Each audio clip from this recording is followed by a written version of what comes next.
Hey, welcome back to the channel. My name is Eric, and what we do is weekday discussions, and then I have what you call rambling of an old man. It's my point of view on stuff, and I try to do it in a way that what I give you for advice or information correlates to both whether you're in business or in your personal life, that. But today's video, I thought we would talk about, are you a giver or are you a taker? There are two types of people in this world. And let's see how you fall into these categories. All right, stay tuned.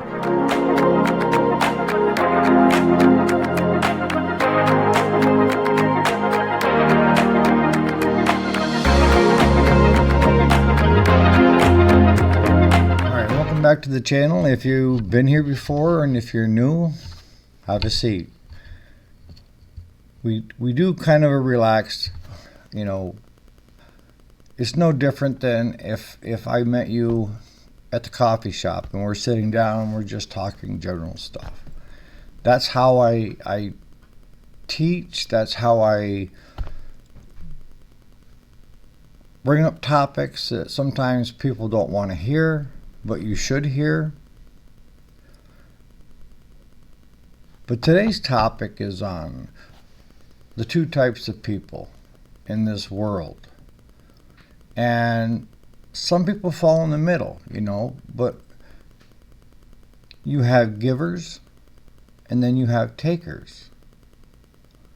And how do you know if you're a giver or a taker?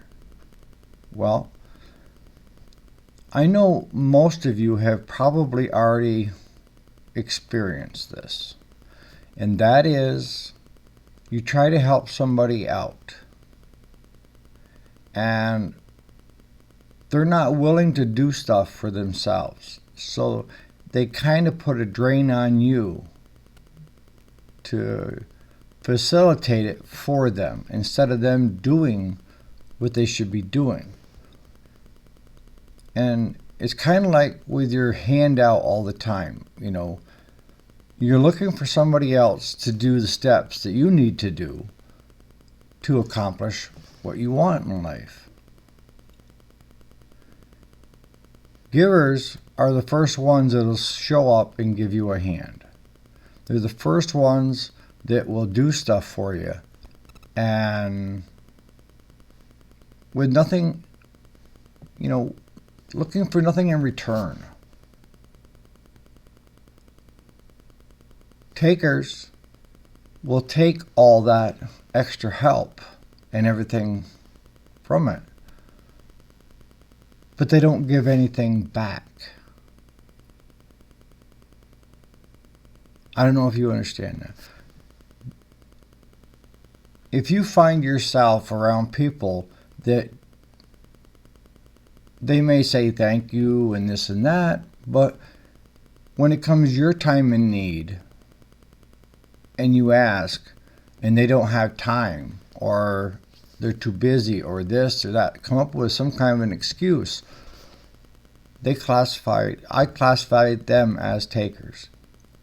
Those are the folks that will drain you dry, would just drain all your energy right out because you're just constantly, whether you go to a restaurant and you pay for the meals and they're always included, but if it comes time for them to pay, and they may have the money to pay, but they won't pay.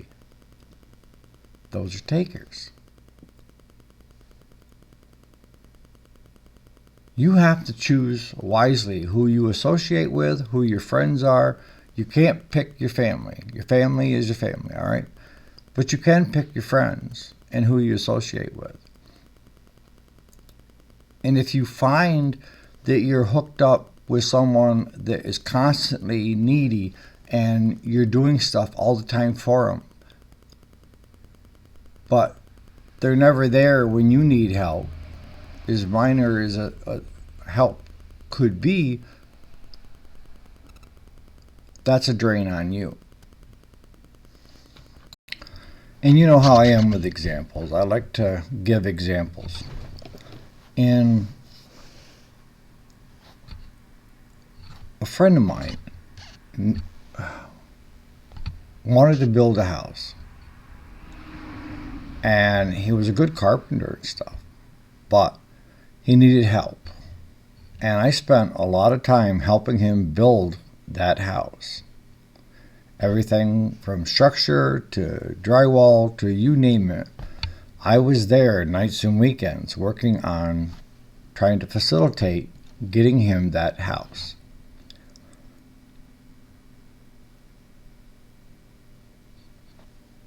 Now, that was my choice to help him, correct? But we got the house done, and they got moved in. And then the following year, because I had been talking with him back and forth, that I wanted to build a new house as well. But the following year, he was all, yes, yes, yes. The following year came, and I went to build my new house. And he was nowhere to be found. He always had excuses of, you're too busy doing this, too busy doing that. And I learned very quickly, and I was in my 20s, that I needed to start picking better friends, because the friends that I was picking, I was trying to help everybody, and in turn, my help, in a way, was being taken advantage of when it came time to build my house, and he was a no-show. Not once did he come over through the whole build. My wife and I did almost 90% of that house by myself. I had family show up when it came time to do the ridge pole and the roof to get everything buttoned up. But once that was done, I went back to internal with electrical, insulation, drywall, you name it. But not once did he offer, through that 7-month build, to come offer his services. And he did do good drywall. He was mud, spackling, mud, and everything else. But not once did he return that favor. And it was hard because I really liked the guy,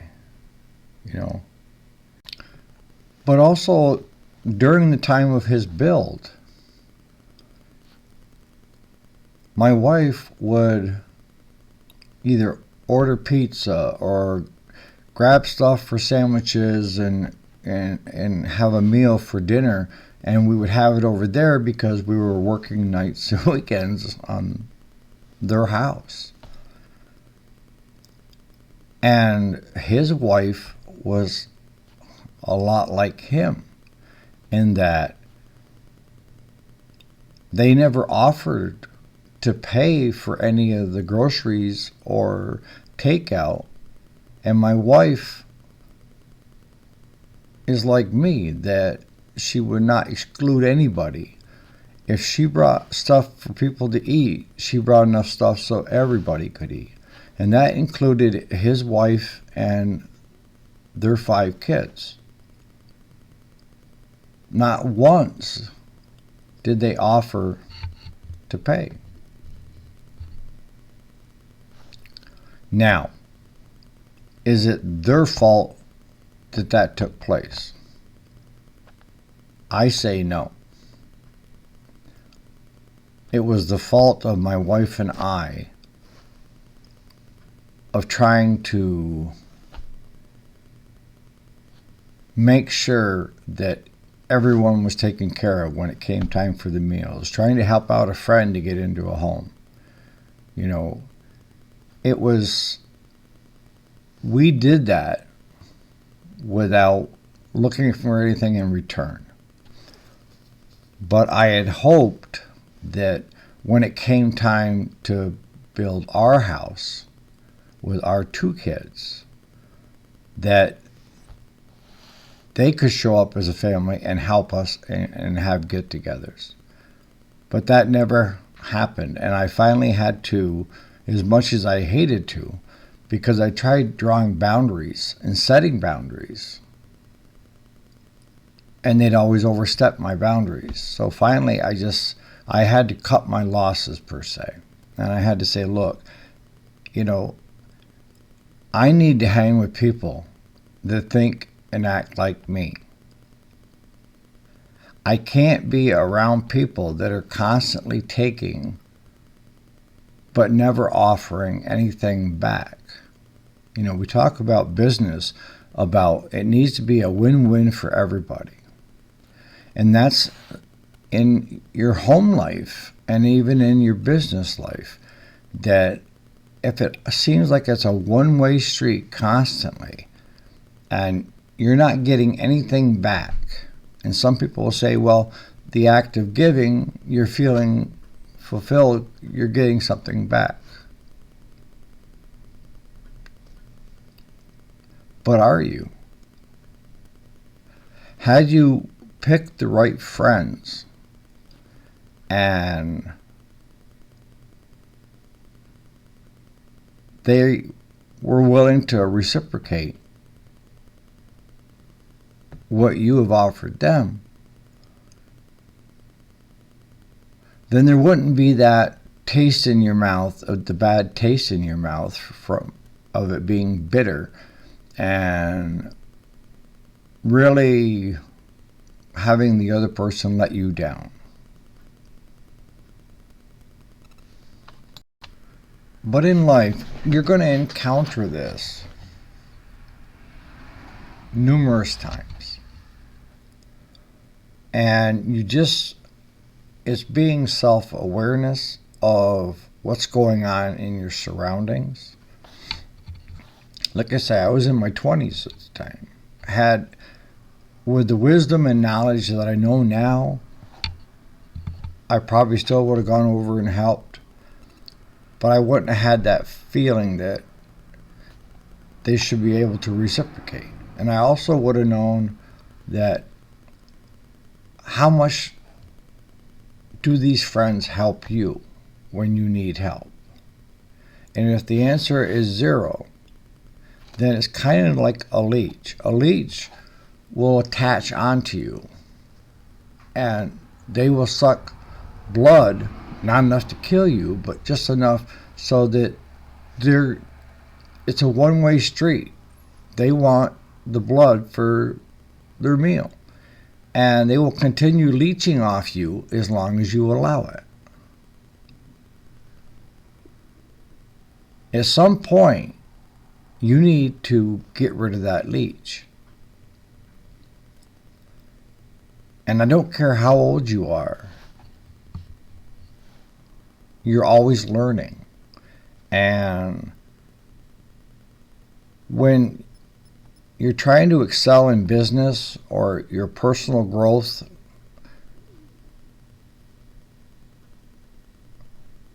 I want you to be able to spot and pick the right people that will help you get where you want to be. But in turn, you need to be willing to help them so that it's a win-win. You see what I'm saying? If you have people that are by your side that want to see you succeed, those are the right people. If you have friends that are jealous about what you've accomplished and where you are in life, they're probably not your friends.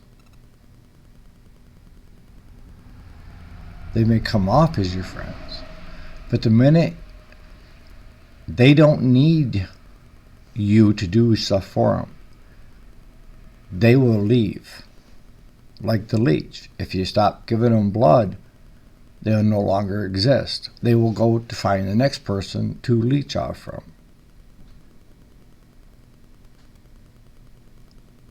And that's a good test, a good litmus test of trying to figure out if that situation is taking place in your life.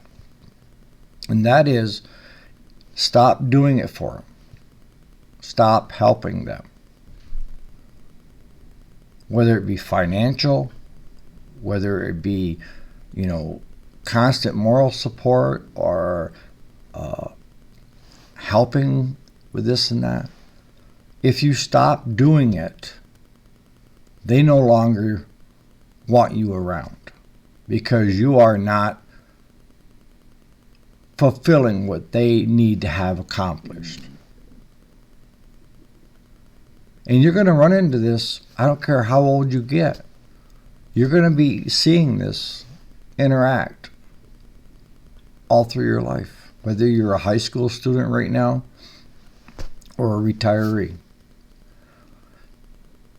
And that's the quickest test, is if you stop doing all this extra stuff for that friend, and that friend no longer wants to be friends with you, or is standoffish, or is pissed because you're not doing stuff for them, it's a good chance they're takers.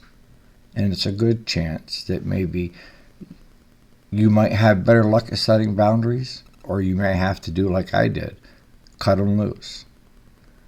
Because they will draw you down, and no matter what, you just feel like you can't keep moving forward because you're so busy trying to help them, if that makes any sense.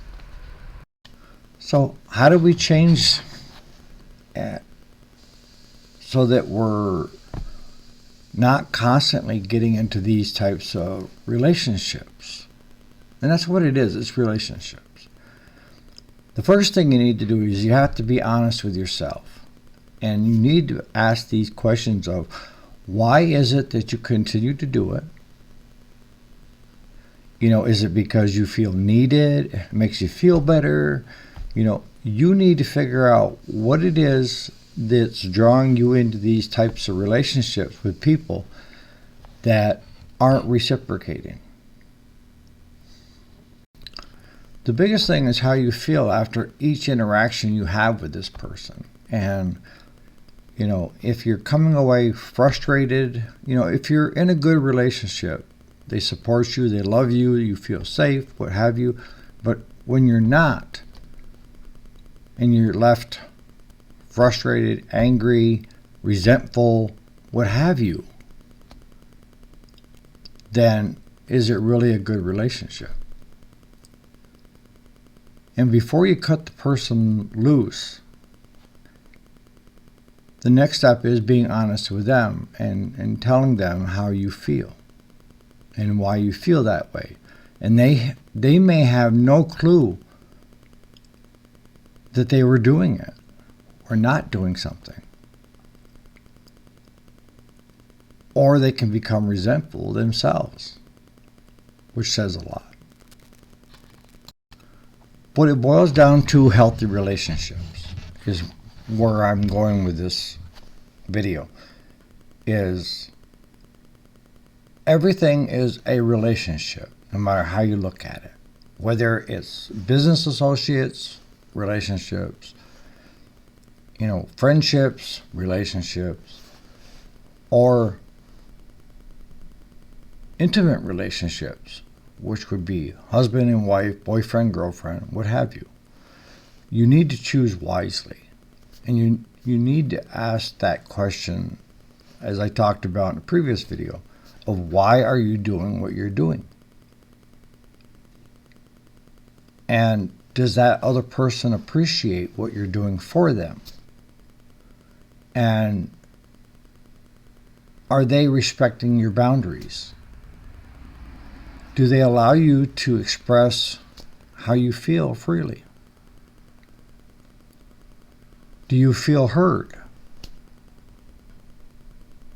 Or does the other person become resentful and standoffish?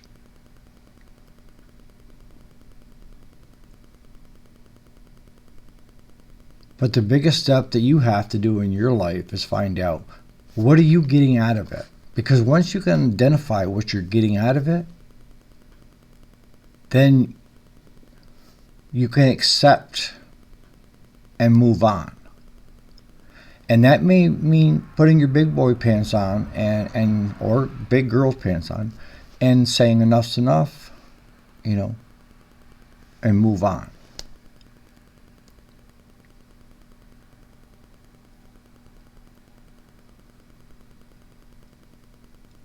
It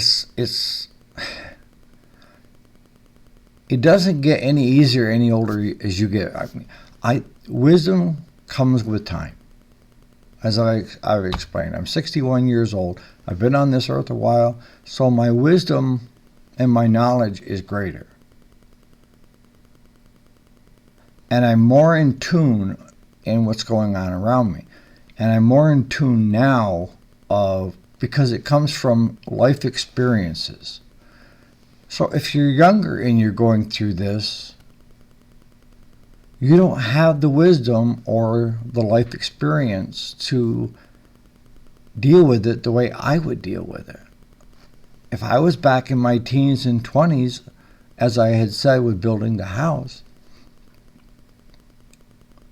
I didn't have the wisdom or the life experience up to that point to know that what I was doing and the way I was feeling and so forth, and how to change it. I hope that makes sense. The biggest thing in any relationship, to be honest with you, is communication. You need to be able to communicate freely. And if you feel stifled, or you don't feel like you're being heard, or they're being disrespectful, I give you all these terms, then it's probably time to just cut your losses and move on. Sounds easy, but I can tell you, it's really hard. And especially if it's someone that you thought you loved and they were constantly holding you down and being disrespectful, not respecting your boundaries. And it's always a one-way street of them in need and not about how you feel. If you think this video could help people that you know, please like, subscribe, and share. I think the more people we get on this channel, the better the channel will be. I started this channel with the overall goal of just helping one person. If I could help one person, then it was worth the effort that I put into it. And I'm going to keep putting out videos on what I see there that people could improve on, that could help you in life and business, what have you. And I hope that today's video resonates with you, or someone that's maybe going through something similar, and that you can give them good advice or have them listen to this channel. On that note, we'll catch you later.